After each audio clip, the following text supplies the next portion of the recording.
Most of us who have played God of War 2018 know that only 6 realms were available to visit in the first game, but that does change since the rest of the 3 are also going to be visitable in the next game, God of War Ragnarok. The first game had given a good balance of importance to most of the realms we visited, so which realm might be the most important in God of War Ragnarok in terms of story and even gameplay? I feel that Asgard and Jotunheim are going to be the most important realms in the next game compared to the rest of the realms, and there are multiple reasons for this. First, let's start off with why these two realms might be important in the next game. So with respect to Asgard, there are multiple reasons for Kratos and Atreus to spend a lot of time in this realm. The first being to obviously free and save Tyr as shown in the trailer, and Tyr being imprisoned in Asgard has been shown in God of War 2018 through visual details as well. The second reason for the importance of Asgard is due to Skoll and Hati, the wolf giants, and it has been confirmed that both of them were captured by Odin as pups and were kept in the kennels of Asgard. Now why are Skoll and Hati important? This is because them catching and devouring the sun and moon starts the event of Ragnarok. So if the wolf giants are in Asgard, it's an obvious danger. So in order to prevent this, we could have one more reason to head to Asgard. The third reason for Asgard to be extremely important consists of Surtur, the fire giant. Obviously, from what has been told in the first game, we know that Surtur will burn down Asgard when Ragnarok comes by using his powerful sword, and he will be killed by Thor and Odin in the entire process as well. This site would be a very cool addition to the gameplay of God of War Ragnarok, and since Surtur is massive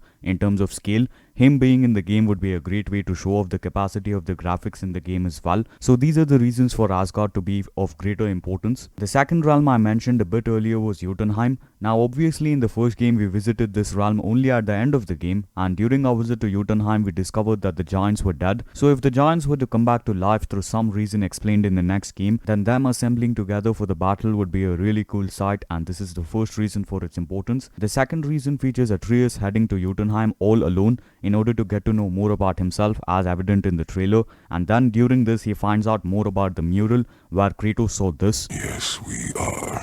So Atreus seeing the mural could perhaps reveal who the man on the mural could be as well. The third reason could be a Jotunheim which is hidden in time or even in a place which is hidden by magic. The reason I say this is due to the giants being dead. If we take a close look at the giants, we can clearly see that they are holding weapons and the whole landscape seems to be the aftermath of a battle. So for this visit as well, Jotunheim could be important, and this visit might happen due to Tyr, Angrboda or even Mimir as well. Now that the importance of two realms are done, what content in terms of story and gameplay might belong to the rest of the 7 realms? So let's start off with Midgard.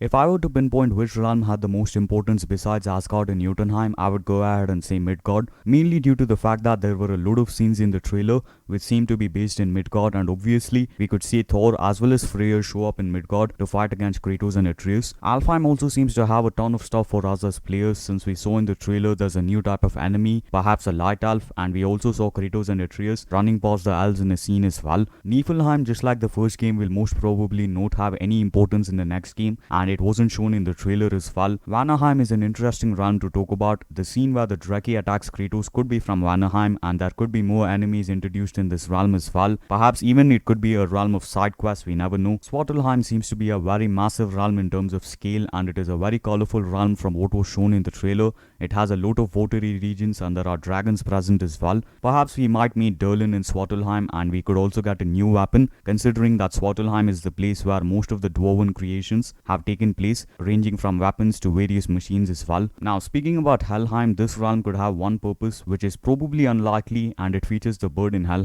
As we know, the bird in Helheim was almost a boss fight but was cut from the first game, so it could be a great boss fight in the next game if it were to happen in the first place. So that covers all the 9 realms in terms of importance, and by importance I refer to the amount of content with respect to story as well as gameplay put forward by each of the 9 realms. So what do you guys think? Do you think the 2 realms mentioned in this video will have greater importance, or there might be some other realm which is much more prominent? Do let me know down in the comments, and that's about it for today's video. Thank you so much for watching. Do leave a like if you've enjoyed, subscribe for more videos like this, and I do have a Twitter account where I post regular channel updates, gaming as well as God of War content and other random stuff basically. So if you're interested, do follow me. The link is down in the description, and yeah, I'll see you all in the next one.